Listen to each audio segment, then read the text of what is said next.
My bids are in. The gavel is dropped. Ladies and gentlemen, here at WineBid, we are finally hammered. That's right. This is WineBid's podcast, taking all things wine value, wine auctions, wine retail, and just wine. My name is Jeff McGurn. I'm on the WineBid marketing team. With me, as always, is my compatriot, our wine expert, Paul, the Sheriff of Shiraz, Walker. Welcome to the podcast, I like that. Paul. Yeah. Thank you. That's right. Today, we're going to be talking about some of the interesting bottles from the United States that have come into auction this week. They came into auction last night, which was Sunday, April 21st at about 7:30 p.m. Although stuff trickles in throughout the week. So I always tell people, check back if you don't see something you want on Sunday night, Monday morning. Stuff does trickle in throughout the week. This auction will be ending on Sunday, April 28th at 7 p.m. Pacific time. So until that time, you can go bid on everything we talk about. But again, we're going to be talking about stuff coming into auction from the United States. Paul, I'm going to jump right into it. All right. Are you ready? 86 Phelps Eisele Cabernet Sauvignon, two of those at 290.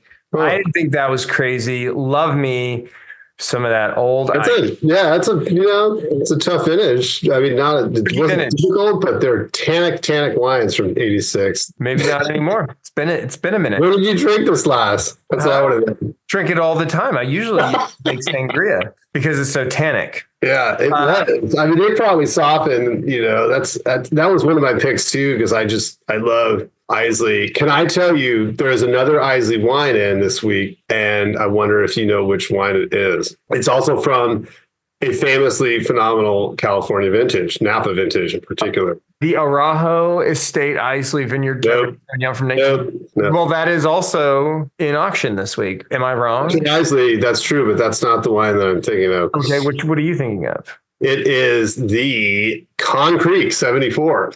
This is a famous wine because it's in Eisele Vineyard, and it's very, very rare, and it's up this week. So, keep an eye on that, just, for my sake. Okay.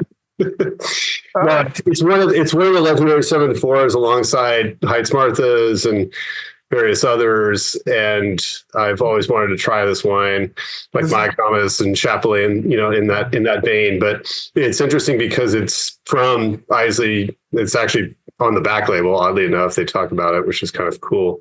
But yeah, that was the other Eisele wine this week that really caught my eye. Oh, yeah. Cabernet Sauvignon in the scripts were grown by Milton and Barbara Eisele in the Napa Valley Hillside Vineyard on gravelly soil east of the Silverado Trail between St. Helena. And it's only $1,100, Paul. Well, for 74 Napa cabs, I hate to say it, but that's kind of that's going rate for like the top tier wines from that vintage. That's not too bad. Actually, it's quite a bit less than Heights Martha's for that matter. Let's come back down to earth here a little bit. 2001 Phelps Insignia. That one only has one bid on it, taken from 250 to 260. There's also 92 in, which caught my eye because that's a tougher one to find these days too, and it's great. Both probably drinking great. Yeah. I had to mention, speaking of 92 Dominus for 255. We got trace of those. Yeah, there's another nice little lineup of Dominus this week, and the 84. There's a bunch of 84s. And which I really, really like. But yeah. Did you see this 19 realm Fidelio Sauvignon Blanc for $85? I thought that was a little bit interesting. No. Realm Sauvignon Blanc. I wonder where the fruit's from that, because they do get some good sources, but I don't know. I did not see that. We've got this 1976 Ridgemont Bello. Huh? Yeah. $700. Woo! That has come up over the years. I think the last time we saw it was in, I want to say 2022, when it jumped up to 510. Previous to that, we hadn't seen it since October 2020, where it was about 360. And then back in pre-COVID 2017, it was in the 200s, 215. So that's 76 Montebello has just been climbing and climbing and climbing. I'm curious to see if this one is going to hammer at that 700 mark, or if we're going to see this come down soften a little bit. I don't know. I mean, all the like banner vintages from, talking about 74s, I think the 74 Montebello is closer to 1,000 than that. But Yeah, I mean, 74 and 78 are up there. So I don't think I've ever tasted the 76, but I'm not sure. I wouldn't be surprised if it hammered at 700. I mean, I don't know that I'd be surprised. I'm just really curious to see which, if this comes in that direction. I mean, last time I looked at it, it's 2 trackers. So I don't know.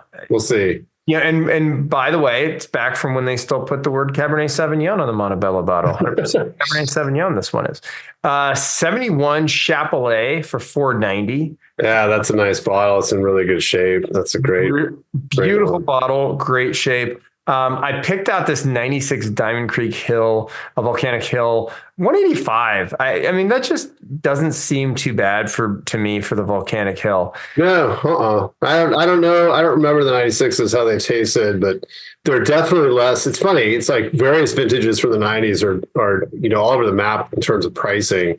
And the scores, they don't really correlate to scores that well because the scores seem to be kind of all over the place too. But like 91s and 92s are kind of expensive. 94s are always expensive, but that's not bad for 96, especially the way, looking at like the 70s vintages. Cause I picked a few, speaking of 76, I picked the Gravelly and the Red Rock, and those are what, 380 and 420 respectively. So yeah. Speaking of 96, by the way, well, actually, I'll say, speaking of 76, I'm going to go back to 96. 76, the Georges de Latour. I didn't see that. Yeah. It didn't seem crazy to me. I thought that would probably be a pretty cool bottle. And then going back to 96, did you see that we have a 96 Dalla Valle Maya in auction? No, I missed that too. It's funny. I don't know, maybe it got added after I was picking the wines, but I didn't see the 96. That's great wine too. That's really, really, really good. Here's what's really cool. So we've got a 96 750 for $395. There's a 6 liter of the 96 for $2,900. Wow. 6 liter. That's amazing. And you can save money on corkage by. I love this theory. I'd love to test it in real life. Yeah, I would love a video of you testing it. I picked out this 18 Reese Horseshoe Hillside Pinot Noir for $130. I thought that looked pretty good. There's just a bevy of cake bread. I mean, 90. Yeah. But I wanted to point out about this. The interesting thing about this lineup is that there's kind of a little like mini vertical, sort of micro vertical, missing a bunch of vintages, if you will, but of the Vine Hill Ranch Cab, which is really, it's limited production and it's from a really amazing vineyard. And it's much, much, much less than you would pay for Vine Hill Ranch's, the estate wine, which I think now, I believe they still sell fruit to some winemakers in the valley, but cake bread, I don't know how much, if they do make it anymore. But anyway, there's 05, 12, 14, 15, 16, and 18, and they're all under $100. Although some of the bids looks like there's going to be probably pushing 100 because there's already bids on the 16 at 96. So that's likely to go over $100. But anyway, there was a ton of cake bread, but I did want to point out those Vine Hill Ranch cabs because they're quite good and they're not, they're not in the same range as other wines with Vine Hill Ranch on the label. Yes. Seem like a decent price. There's some new Vineyard 29 coming to auction. Yeah, there's a batch of it. There is. Yeah. Some cool stuff. Some of the proprietary red, Cab Franc, the Ada Cabernet Sauvignon, but some cool stuff there. I also picked out this 18 Carlisle Pepera Ranch Zinfandel, $40. Actually, yeah, I think they have a bid. One of them has a bid at $40. I didn't think that was crazy. And then I was thinking of this 95 Maryvale profile. I saw that. It's got a bid on it already. Yes. Those mid-90s Maryvales are interesting. And I always forget, there's a wine, I think, from the early 90s that they made, which was like the Proto Harlan, because I believe Bill Harlan owned Maryvale for a time. And the wines, there was a crossover there with Vineyard production that Maryvale was doing back in the early 90s. So, but that's interesting. Yeah, I did see that wine. It caught my eye. Did you see the 65 Charles Krug Vintage Selection Cabernet? Yeah. There's more than that too, right? There's 60 and 61 and 63. So you've got multiple vintages of the 60s represented from Charles Krug. Yeah, and the bottles look great. looking really, really nice. What else? What else in California did I miss, Paul? Yeah, so lots of fun stuff this week for sure, and again, sort of all ranges. There, you mentioned there's a couple mid '90s Araujo, the '95 and '97, pretty serious vintages there. There's kind of an interesting outlier from Beta Wines. It's the Chewy Vineyard Chardonnay bottle of that popped in this week. I'm very kind of fascinating. I've tried a vintage of this before, and I was actually quite surprised that it was very voluptuous, very ripe, very tropical Chardonnay. And the Cabernets that Keaton Modi makes are not in that style. So this was kind of an interesting wine for me. Anyway, you don't see them very often. It's a small mailing list, and there you go. 94 Bryant, which Jeff, you and I had recently in New York, which I just think is amazing. Bottle of that popped in this week. The Catillard wines, which is what Flora Springs used to be. It's the Catillard family from France bought Flora Springs Winery, and they're making wine there now. And I don't often recommend 2020s unless I've tasted them, because it's a very controversial vintage in California due to the fires. But anyway, the 2020 Founding Brothers from Catillard I have tried, and it was quite good and very enjoyable, and no hint of smoke on that wine. But anyway, that came in this week. I think it might have been the first time it's been in auction. There's a couple interesting wines from Christopher Tynan, famous for the Cabernet he makes, but there's also Syrah from 2014, 6 of them, and the Cabernet from 14 as well. So those came in this week. And yeah, I mentioned the Concrete 94 Colgan Herb Lamb. It's one of the early, I believe, Helen Turley era Colgans, which is, I have not tasted this wine. I don't think, if ever, maybe way back when. But anyway, it's a rare one that popped in as well. 13 Continuum came into auction this week. 87 Coruscant, I thought was really cool. We don't see many vintages of, from the 80s from Coruscant. We see stuff from the 90s and, in the more recent years, but 87, that's a rare one. There's the Dietrich family East Block Cabernet Franc. The 15 came in, 3 of those this week. That's really, really good wine. It's a vineyard right behind McDonald's parcel of Tokelon.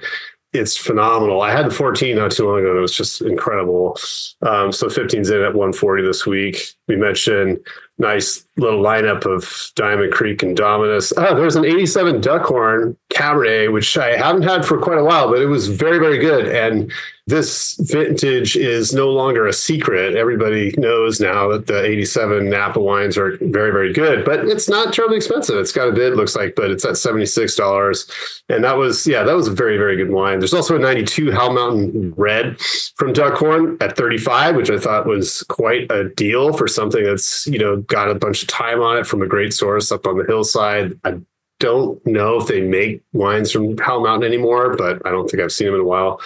And there's some cool Favia wines in. You mentioned that Realm Sauvignon Blanc. It reminded me of the Favia, which I've never actually tasted. Linnea Sauvignon Blanc 17. It's got some bids at 71. There's 3 of them. Also, there's Rompic Beitzas, which I think is Petit Syrah. They don't make anymore. That's in. There's also Suisse Viognier, which I've never tried. So some fun wines there. Another new one for me that came in is the Gagnon Kennedy Vineyards Monte Rosso Cabernet, and then Napa Valley Cuvée, both from 21. Never seen this wine. I assume it's like a mailing list situation. Anyway, Monte Rosso is famous Sonoma vineyard, so that one was very curious to me and interesting to see. Also, 15 bottles of the 21 available. So there's a bunch of Greer in this week, which is kind of cool to see a kind of a nice little vertical. There's a 85 Groth Reserve pop back in auction this week. I don't know if you saw that, but very rare. And we have a bunch of them. There's like 4. Yeah, there's a few, and we haven't seen it in a long time. I think it was in auction like a month or so ago, and then we had 2 in auction a month or so ago, but not much before that for, I want to say, maybe at least a year or two. So that's hands down, absolutely one of my favorite wines of all time, like regardless of place. I love it. Incredible stuff. Hansel Chardonnay popped in at 36. I thought that was a steal from 2012. There's a couple mid-80s Heights Marthas. The 85 is obviously got, pedigree. It's quite expensive. The 86, again, mentioning that tannic vintage, 170 for the 86, so quite a bit less than the 85. There's also 2005. There's some Carl Lawrence 3 liters, which caught my eye. Kind of wild. There's 3 liters, no other formats, but just 3 liter. That wine has always kind of flown in the radar. They've sourced from some pretty cool sources, Herb Lamb and more Soli, but this is the Napa Valley cab. But anyway, great wines in big formats, not expensive, 170, 210, and 240 for the 3 vintages, respectively, 2000, 01, and 05. There's some Keplinger Lithic 2011 in this week. Very rare, small production California stuff. Nice lineup of old Mayacamas, 67, 73, 75, and 79. A bunch of Mount Eden Chardonnay, the estate Chard. Delicious wines, ages really well. And those, 90s through 2000s, there's all kinds of those. Nine Sons 16, the Hui Vineyard Cabernet popped in. This wine actually no longer exists. You mentioned Realm earlier. They actually purchased the winery, and now it's a Realm property. But Nine Sons was the name of the property up on Pritchard Hill that was, transformed from an old vineyard up there. Other people make wine from Hui Vineyard as well, including Roy Piper, just for interest's sake. But this is interesting stuff. Mailing list only, hard to find, and very expensive. Let's see. There's some Paul Otto Pinot Noir. There's some Pay Pinot, which I thought was a steal, and Chardonnay and Syrah, $35, well under mailing list cost for those Pay wines. And those are recent releases too. They're from 19, I think a couple other vintages as well. 35 and $40, not expensive. Great wines. Some Perlis Magnums, which again I thought was kind of like the Carl Lawrence. It's like just a trio of large formats, and that was it. There's no 750s. So again, really small Napa producer, Perlis, the Ravens, Cabernet, and Magnum, 13, 14, and 15. So kind of a really cool trio of vintages there. There's a really nice 3 liter Les Pavots from Peter Michael. Pistonia Estate Magnum, 18, a couple of those. Yeah, you mentioned the Ridgemont Bellows. I was also turned on by the Lytton Springs and the Geyserville Magnums. Those are great bottles. Let's see, Lytton Estate Syrah Grenache ATP. There's also Montebello Chardonnay, which is bunch of ATP stuff. Yeah, a bunch of other wines, but yeah, Montebello Chard and Estate Chard, great stuff. Let's see, a couple of interesting Madati wines. 13 Harvest of Joy Tokalon Vineyard Red, which I've never seen that before. Great vintage, probably really tasty stuff. 68 Cab, which I don't think we've seen in quite a while. That's a delicious wine. I've tasted that a couple times. 68 and 69 are both phenomenal. It's before they made the reserve too. I think 70 was the first year of reserve. So these are rare ones. Really good. 74 Cab in as well for a slightly more reasonable Napa Cab. Speaking of Roy Piper, a couple of his wines are in. The 17 and 18 Cabs, tough to find, mailing list wines only. There's some Screaming Eagle, 97, and 21 is back in auction. 92 Schaefer Hillside, amazing wine, kind of like that Phelps Insignia from 92. 91 Silver Oak Bonnie's, another delicious cab from back in the day when they had Bonnie's Vineyards. 92 Simi Reserve is another one you don't see very often, and that caught my eye. Oh, there's an old 03 Sine Qua Non. I don't know if you saw that. The boots, pasties, scanny panties, and 10-gallon hat. It's the old half bottles of, I think it's dry rosé, actually. I don't think it's the late harvest wine, but that's a rare one. A couple William Sellium Hirsch Pinot Noirs caught my eye. And yeah, that pretty much rounds it out for California for me this week. Let's head over to Georgia, shall we? We don't get a lot of Georgia wine. Country. No, I mean the state of Georgia. Okay, because there's a lot of wine from the country of Georgia, but I didn't know wine from Georgia. The state of Georgia, this Ingelheim Vineyards Cabernet Franc and a non-vintage Ingelheim Vineyard Doxology for $20 each. I thought that was interesting because we don't get a lot of, like you said, we don't get a lot of wine from Georgia. We just don't. What did you say? Doxology? Doxology, Doxology. Doxology, huh? I don't know what that means. Engelheim Vineyards doxology. Wow. That's put that in a lineup for your like sommelier friends. Right. Bag that one and put it in a lineup and let them see what they think. The other one is this. That is wild. Doxology, Engelheim. Or Engelheim, excuse me. That's really wild. I mean, I think it'd be fun to put in like that, throw that Cabernet Franc against like a Roger. Yeah. I don't know. I think people would, well, hey, I've never tried it. So maybe it's it's the Georgian version of Clos Rougeard. And then make that claim, but if you want to, you said it. Paul Walker said, and I quote, it's the Georgian equivalent of Paul Rougeard. And then in New York. Oh, octane too. They're not hot. That's kind of interesting. They're 18 vintage, but they're 12.5%. Say, I love how you say that. Like, oh, I'm surprised that was a hot vintage in Georgia. Like you you don't see much, red wine, especially Cabernet Franc, and what I assume is probably another Cabernet based wine for 12.5%, and coming out of this state anyway. No, for sure. The other one was in New York. There's this 2012 Forge Cellars Les Alice Riesling. Riesling, yeah, interesting. 12. I wonder how that's drinking now. Yeah. I mean, you know what though? If it's got acidity, like it could be, and who knows if it's sweet or dry. Yeah, they're dry Riesling from Long Island is well respected. There's actually quite a few good wines out there for sure. I love. You don't see it out here very often, but no, you don't. I love like Dr. Constantine Frank has some really, really good stuff. Yeah, there's good wines. And I guess if we have a few minutes, we can, if you want to mention some stuff from around the world, I suppose we can. Did you see this 1931 Masandra Tokaj? Ukraine, which I thought was super interesting. Yeah, these wines, and I think there was like a major Sotheby's or Christie's auction from years and years and years ago. Yeah, it's a Sotheby's auction. And there's like a whole batch of these that were sold, you can look it up. I've looked this up before because we've definitely seen these wines before. But yeah, very, very interesting things. Very interesting stuff.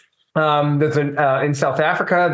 And by the way, that one has a bid on it. So it's up from 550 to 600. Yeah, that's a rare wine. Rare stuff. South Africa, 1996 Meerlust Rubicon. This one has two bids, taking it from 50 to 52. I thought that one was sort of interesting. Mm-hmm. Like there's going to be a bit of a bidding war there potentially. There's a couple bottles of Moussard Blanc, a 2003 Moussard Blanc. Oh, really? No, I didn't see those. Oh, that's cool. Both have bids. The Moussard Blanc has two. The 03 just has that one bid. And then Hungary, a bunch of Tokaj, 76 Tokaj, well, some 276s, 79, 2000. If you're into some older Tokaj, we've got some stuff. I love that stuff. Old Tokaj is amazing. Very, very good. That's very, very good.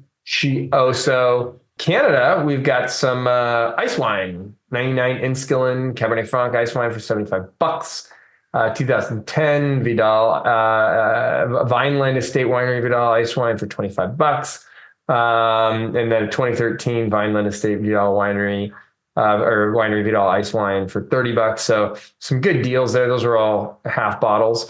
And those were the main ones from around the world. Were there any other that you wanted to mention before we wrap it up here, Paul? Yeah, just a couple things. We see those Alwa Kratcher wines all the time. The late harvest Trockenmühlenauslese, Chardonnays and other varieties. But there's a Magnum. How did you pronounce that name? Yeah, I just said Kratcher. Anyway, that's adorable. New wave. It's the new wave of late harvest Chardonnay, and they don't make a lot of large formats, and you don't see too many. So I thought that was pretty fun. The 2000 Trockenmühlenauslese number 3 Nouvelle Vague. There is a really kind of wild looking Austrian white wine, Kolfok, Kolfok Intra, the Wild White, it's called. This one I got to look up. I've never seen it before. I'm 99% positive we've never seen it in auction. So that was an interesting one. I have no idea, if it's leaning towards the quote unquote natural wine styles, or if it's just an interesting white wine of, other makings. I have no clue. A couple of, want to mention there's a Bodega Chakra Chardonnay. We actually tried a Pinot Noir from this producer. And of course, I'm forgetting who's behind it. I believe it's the gentleman that runs Basakaya, if I'm not mistaken. And then Rouleau is involved as well. We had one of the Pinot Noirs at a tasting event out in New York recently, and it was very, very, very lean. It was kind of a very angular, very pure expression of Pinot Noir. It's very, very good, but very different from many of the other wines we were having there. But anyway, there's a Chardonnay in this week, 2022 Monk or Monque. I'm not sure how it's pronounced. Chardonnay from Argentina. Anyway, those are great. They're from Patagonia, way, way, way down there. High elevation. It's tough for things to ripen at those altitudes, and they're very, very good. There's also quite a nice batch of Penfolds from Australia this week. 78, 82, 91, 93, 94, 95, 96, 97, 98, 99. Some Yalumba Tri-Vineyard Grenache also from Australia this week that I don't think we've ever seen before. And I bet these are really, really tasty. 15 Tricentenary Grenache, and they're only 26, 27. I've got bids.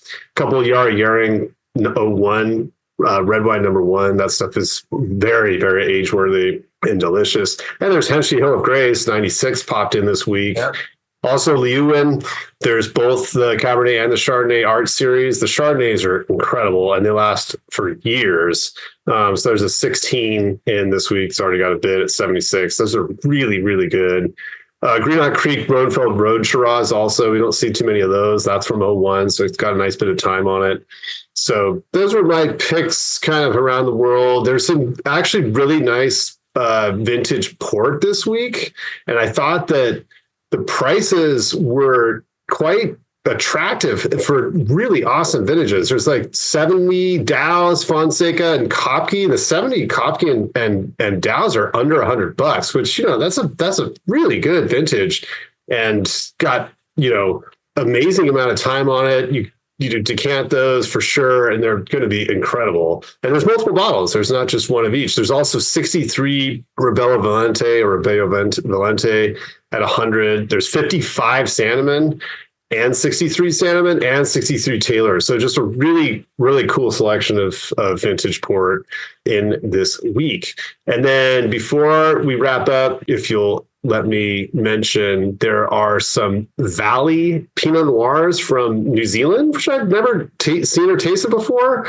Bannockburn, and there's Burn Cottage, which is a source that other producers use as well, and Gibston and Waitaki. So 4 different kinds of New Zealand Pinot Noirs. They all got actually big scores too, so they're definitely getting some attention. But they're not expensive. Starting 36, 35, 36, and $40. Also, there's a 1900 Madeira in this week. 3 bottles actually. Manuel de Souza Herderos Boal Madeira. And I think that kind of about wraps it up for me.